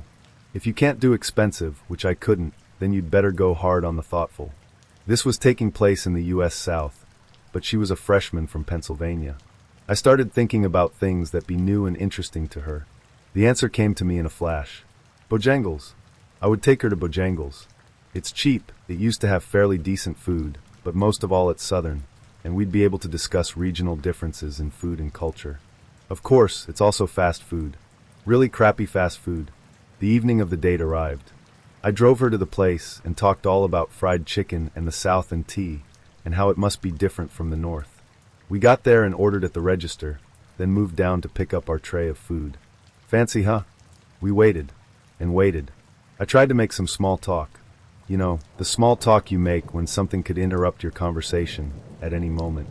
Then we waited some more, and more. My dinner, fried chicken, was on the tray. The drinks were on the tray. Her sandwich was not. So we stood there with the silence growing more and more awkward. Minutes rolled by that felt like ages. Finally, an employee noticed us standing there and said, "Did you need something?" I said yes, that we needed her sandwich. The employee turned around and grabbed the sandwich from the place it had been sitting the whole time we'd been standing there, and put it on the tray. It had been there since the beginning. Not a great start. I picked up the tray and started walking back to a table with her. But there was an issue. Bojangles used to have the best sweet tea, so I always got a large. The cups they use for the larges are the kind that are smaller at the bottom, so they'll fit in your cup holder in your car. That's great for a car, but not so great for balancing them on a tray. It fell over. Fortunately, it fell over onto the tray, but not before knocking her drink off of the tray onto the floor. She had gotten the smaller drink, which came in the wax paper cup instead of the plastic cup that the larges are in. That's important, because it means that when her cup hit the ground at about a 30-degree angle, the cup crushed and launched the liquid inside out like a cannon. Onto her foot, drenching her in Pepsi or Coke or some soft drink. Being gentlemanly, I went and got her a new drink. Got back to the table and started trying to eat. I had ordered fried chicken, which I realized would mean that I had to eat with my fingers, which was stupid on a first date. Not wanting to look dumb, I decided I'd try to avoid eating with my fingers by using the plastic cutlery provided by the store. which would have been a fine idea if not for the fact that Bojangles only provides you with a spork. Not a fork, not a spoon, not a knife. A spork. A plastic spork, to be exact. I'm trying to pry the chicken off the bone with this plastic spork, and it's going nowhere. I can't get the chicken off the bone. I dug in a little deeper and really pulled, which bent the spork back a little, which served as a spring to launch my chicken breast across the table. I actually caught it before it could hit the floor. I remember thinking to myself, well, just enjoy this chicken because this date is going nowhere. I decided to just forget it and eat the dang chicken with my fingers. She was obviously not going to be going out with me anymore, so I decided not to worry about impressing her. Just try to get out of the situation without looking any dumber than I already did. I reached down and pulled off a nice piece of chicken with my fingers, and I missed my mouth. Seriously, I jammed the chicken onto my face. I don't know how I missed it, but I did. I just missed, which of course smeared chicken grease all over my cheek. The girl was looking at me like she was waiting for me to tell her, "It's just a prank, bro." I felt so dumb. We finished eating in silence. Finally, I said, "Well, let me take you back to your dorm." I gathered up all the trash on the tray, walked over to the garbage can and accidentally threw the whole thing into the trash. All of it, cups, the spork, napkins, the tray. All of it. I looked at the girl, she looked at me, and we both ran to the car. I've had some other bad dating experiences, but this one took the cake. I also remember being shocked when the car started when we were leaving. After the night I'd had, I was fully expecting to have to walk the several miles back to campus in the dark. I hadn't met him, but my friend worked with him, so he set us up. I was hesitant because I had gotten out of a bad relationship which culminated in an ugly breakup a few months prior, and I really wasn't looking to date. But I'd also kind of isolated myself and ultimately figured meeting someone new and having a night out couldn't hurt. Famous. Last. Fucking. Words. So it's about a week before the date, and Ben calls me. Asks a few basic questions, seems pretty normal but a little awkward, which I guess is to be expected because he knows next to nothing about me. Asks about my favorite color and where I'd like to go to eat and just normal shit like that. I tell him royal blue. Why? He says he was just wondering. Okay. I figured maybe he was going to bring a small, "Good to meet you, I hope this goes well, I'm trying to be friendly" sort of gift. Motherfucker shows up for our date with 24 white roses airbrushed royal blue. One rose would have been a sweet gesture. This is a bit much. He also informs me I'll be driving because his dad dropped him off. Of interest here, I'm 24 and he's 26. Says he doesn't want to learn to drive because he's scared of it. I ask if he was ever in an accident, maybe when he was younger, and nope. Just scared of the idea of driving. We live in a small city. From my house to the restaurant is a couple miles. All in town. In a small city. He critiques my driving the whole way. Why you drive closer to the left than my dad? You're half in the other lane. Be careful. I was nowhere near the other lane. I have never, to this day, and I am now middle-aged, been involved in an accident when I was driving. I'm a very good driver. We get to the restaurant. It's a regular Chinese buffet. One of the dishes is sweet and sour meatballs. The server comes over and asks how our meal is. Ben laughs, and when he does he sounds like a station wagon full of asthmatic seals, and says if I wanted meatballs I'd have gone to the Italian place across the street. Fuck me. What have I done? He then starts peppering me with questions, all beginning with if we start dating. If we start dating, how do you feel about spontaneity? If we start dating, how important is sex? He then tells me he's a virgin but is bisexual, although he has no interest in male genitals and has a tickle fetish. How important is sex with you, dude? Not at all. I'd actually rather die. Do you like massages? How many sexual relationships have you had? I'm allergic to cats. Would you consider rehoming him? My family is all out of state. Would you consider moving? I'm dying here. He then starts talking about his family, and then crying about his grandmother, who died when he was 8. And not just, wow, this came up, forgive me, I'm a little misty-eyed. He's sobbing. Somehow I survived dinner. We get back to my place. This is like 2002 before everyone had cell phones in their pockets. He has to come in and call his dad. I offer to just drop him off, but he says his dad is at his grandpa's and he, Ben, doesn't have a house key, that his dad prefers to drive him. I say fine, but keep your hands to yourself, don't touch anything, and once you get a hold of your dad, wait outside.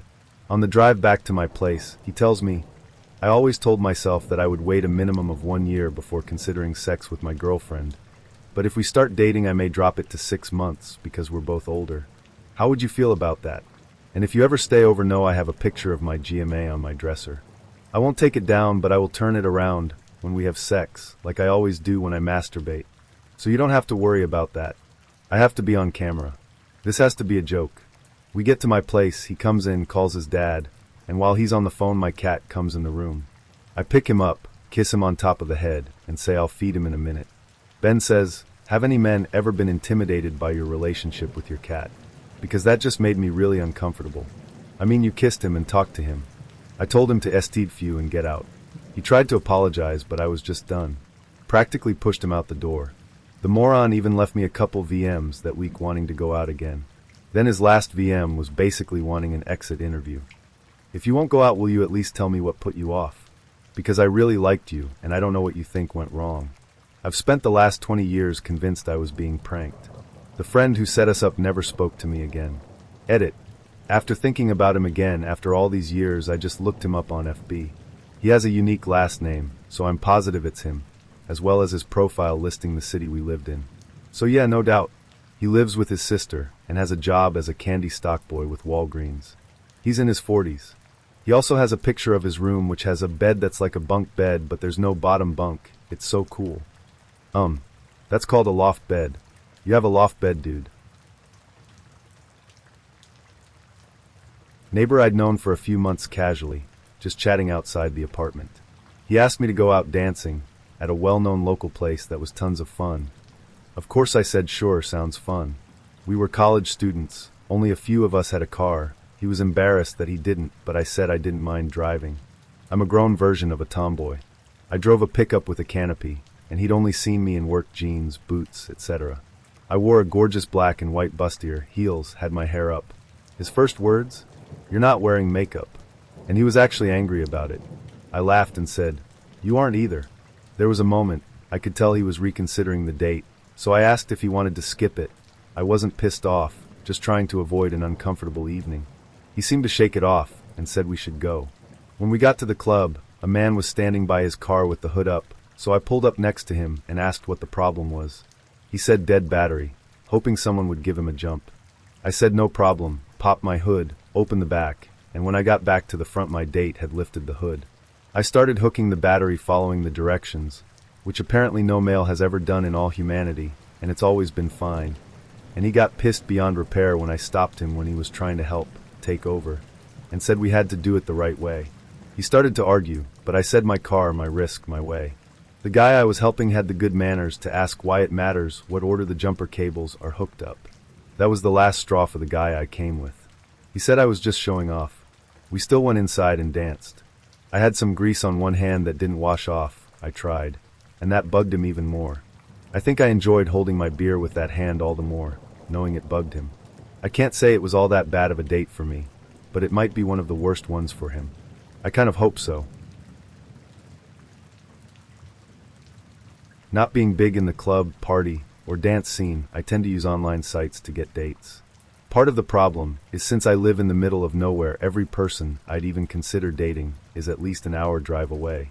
Anyway, onto the story. So, I met the girl on the online site. Her profile was nice. Her pictures were neat. She had a little extra meat to her, but I'm perfectly alright with that. We started messaging, found out she was a gamer, she liked science-wise stuff, had a quirky sense of humor, and we messaged several times a day for about a month. When we finally decided to meet up, we decided on going to a fancy Asian restaurant that was halfway, so neither one of us needed to drive too far, which was my idea because I like being practical, especially when I was having job trouble at the moment. Well, when I arrived, I noticed a few details. Her pictures did not do her justice, namely that she was easily about 350 to 400 lbs plus. She was wearing a skimpy outfit that had her fat rolls pouring over the edges. She had high heels on which I could not comprehend how they functioned on account of the law of physics. She must not have practiced putting makeup on in a long time, because she looked similar to a clown, and when she spoke, oh God. I understand everyone has their way of speaking. I know of accents, speech impediments, and vernacular, but she spoke in a way similar to Harold Green from the Red Green Show. Whatever, this is all superficial, and not being one to judge too harshly. and I am not one to turn down a potential friend. I decided to just go with it, knowing I had no interest in pursuing anything beyond friendship. Sorry, not a chubby chaser. So we go in, and the first thing I notice is when the ladies at front see her, their eyes go wide. They look at each other and begin to speak rapidly in Cantonese/Mandarin before the one at the desk greets us and takes us to our seats with only one menu. That was a red flag because my date didn't have one herself.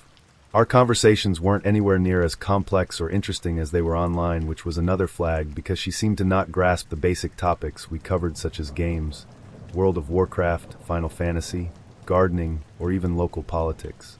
I would chalk it up as anxiety, but no, she had no trouble talking. She just had no idea about any of these things. Then she decided to start talking about sex. Yeah, no. I don't mind talking about anything, really, but I don't want to hear about the amount of sex you've had, how you like your sex, what your last boyfriend did to you, your masturbation techniques, your sex toys, and just what you want to do to me. Not only is that rather inappropriate first date conversation topic, also EW. Finally, to save me from a topic that churned my stomach, the food arrived. And I saw just why she didn't need a menu. She pretty much ordered the entire goddamn thing plus several alcoholic beverages versus my soup, steamed rice, and Hunan pork dish.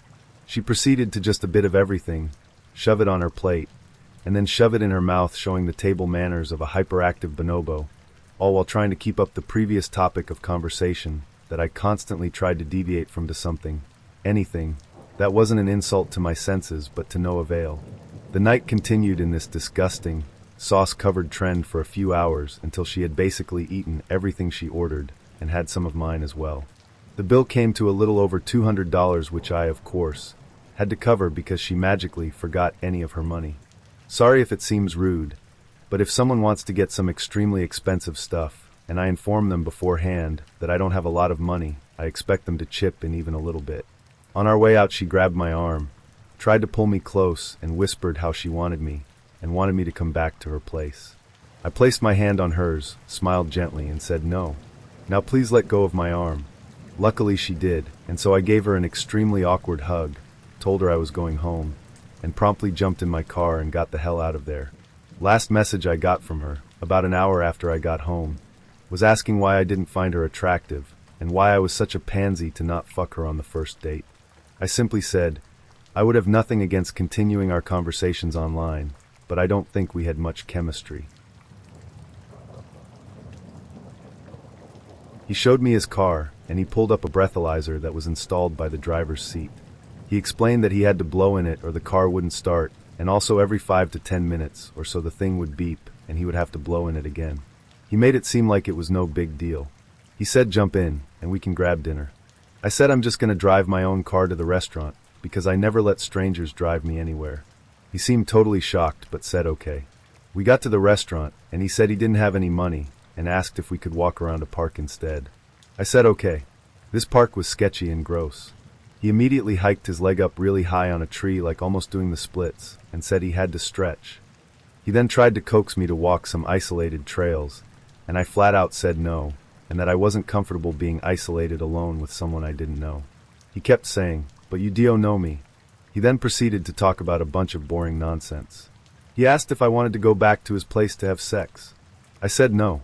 He then got really annoyed and said he was wasting his time on this pointless date. I said I agree, and I'm leaving. I started walking back to my car, and he said, oh, I parked much closer. Let me give you a ride back to your car. And he put his arm around me hard and was basically making it so I couldn't get away. I played dumb and said something like, wow, you're so strong, do you work out? Blah blah. He began walking me to his car without letting me move. I decided to play into it and said, you know that you're holding me against you, I kinda do want to go back to your place. He lit up and said, oh yes, we can have so much fun. We got back to his car and he walked me towards the passenger side. By this point he had let up a bit, thinking I wanted to bang him. My heart started racing and my head was screaming for me to get away. I felt like if I got in that car I was doomed. Suddenly I said, OMG, what was that? Pointing behind him.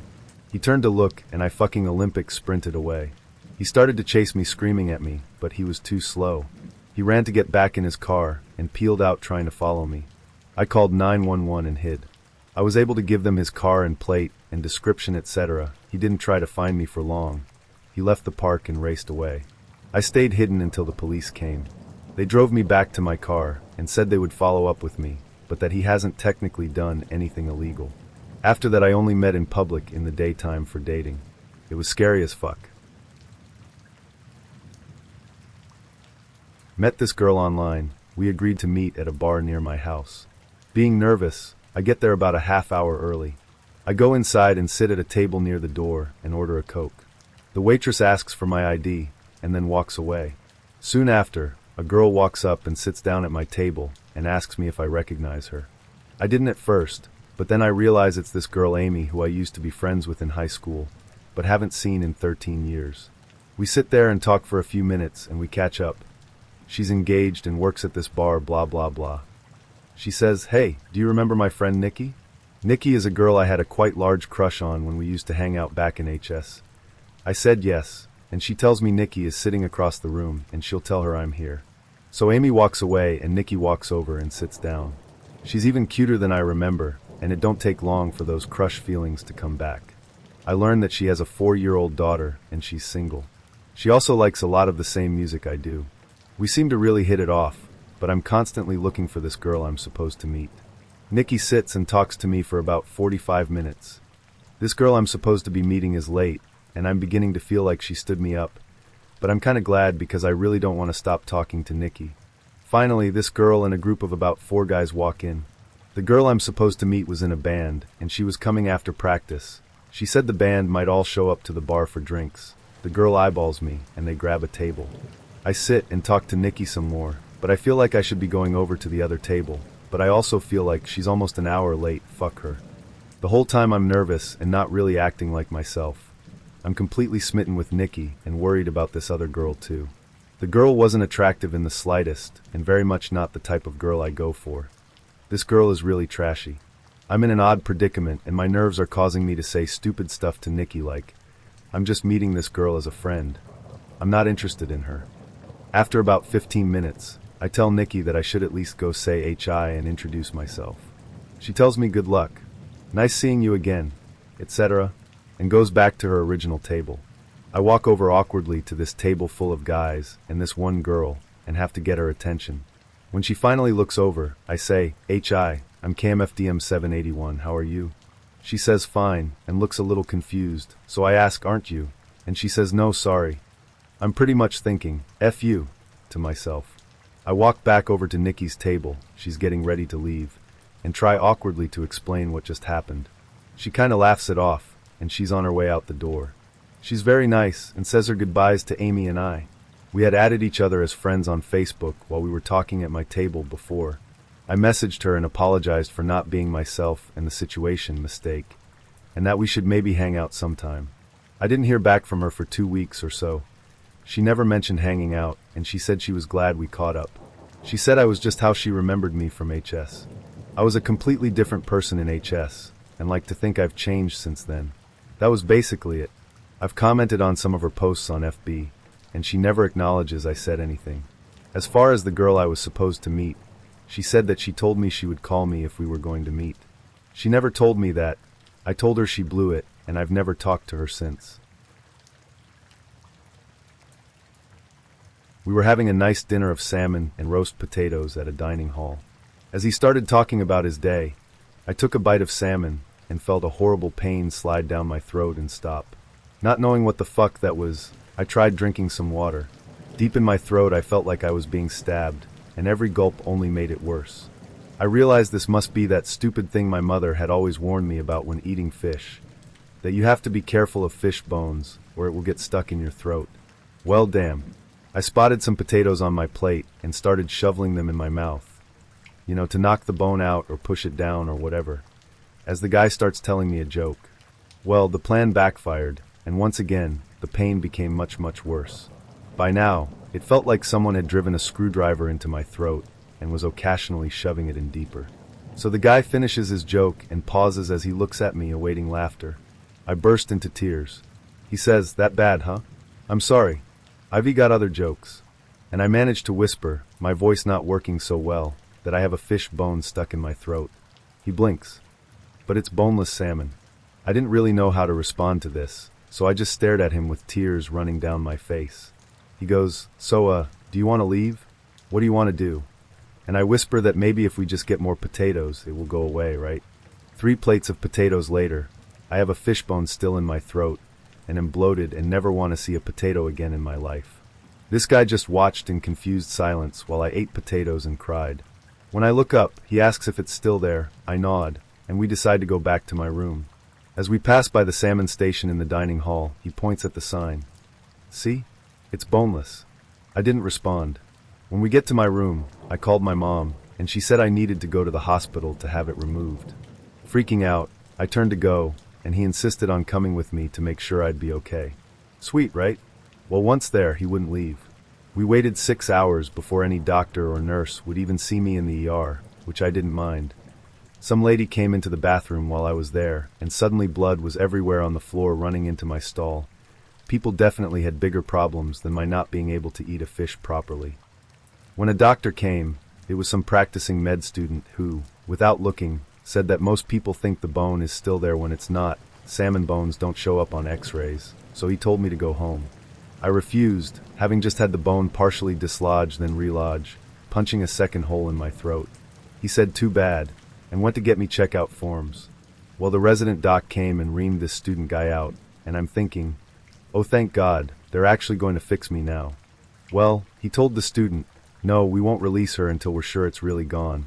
She could choke to death or it could puncture her lungs. Okay, really scary. But okay, they're going to fix it. So the doctor takes me into this room, and the student comes trooping in after him. He brings in this weird boxy thing with a long cord, as thick as your average electrical cord, with a slightly larger thing on one end. He tells me that, luckily for me, there's this new technology that can pick up salmon bones, and all they have to do is stick this cord through my nose and down my throat. I was not a fan of this idea. Worse, he said he didn't have time to do this, and it would be good practice for the med student to try it his first time. Worse still, all the med students and nurses in this fucking ward come trooping in to see this new technology, and worse even more, the med kid is now nervous, and his hands are shaking. So they spray some numbing stuff into my nose. Most of it missed and just got on my nose. And then this kid with shaking hands tries to stick an electrical cord/camera down my nose while 15 people watch. So I, who had managed to toughen up and stop crying hours ago, felt an electrical cord thing go into my nose, and then came pain. Med student, there's resistance. Nurse, well that shouldn't be. Just keep pushing. At this point, I have 2 holes in my throat and an electrical cord up my nose that's too big to fit, but the guy's jamming it in anyway. Yeah, I started crying again. Not sobbing or anything. Just tears rolling down my cheeks out of sheer pain. This apparently freaked this kid out more, and the shaking got worse. I didn't need to see it. I could feel it in my nose.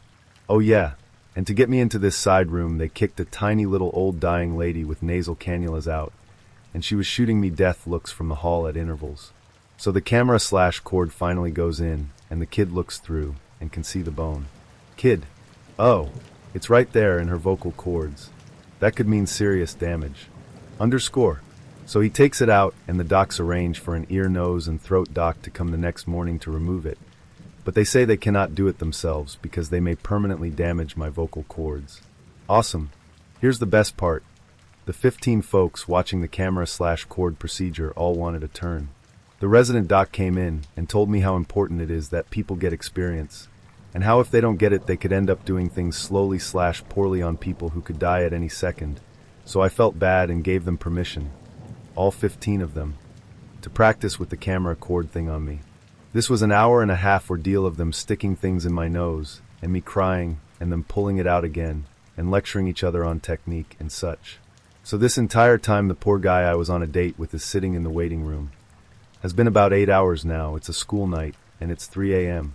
A nurse comes in and gives me a pill, and says it will relax me before this operation, and will numb the throat stuffs, and she says it may make me gassy. This is about when the nurses realized I had someone waiting for me in the waiting room, and told him he could come back and visit me. Yeah, while I was numbed up and not aware of much and gassy. Awesome. The next morning they put me under, got the bone out, and sent me on my way. At classes in the afternoon, I had a spontaneous nosebleed that was pretty bad. Tried to cover it up with tissues until the person next to me turned, saw a ton of bloody tissues, and their eyes got really wide. I left. The The guy texted me several days later and kindly asked if I wanted to try redoing our first date. I told him I'd be happy to.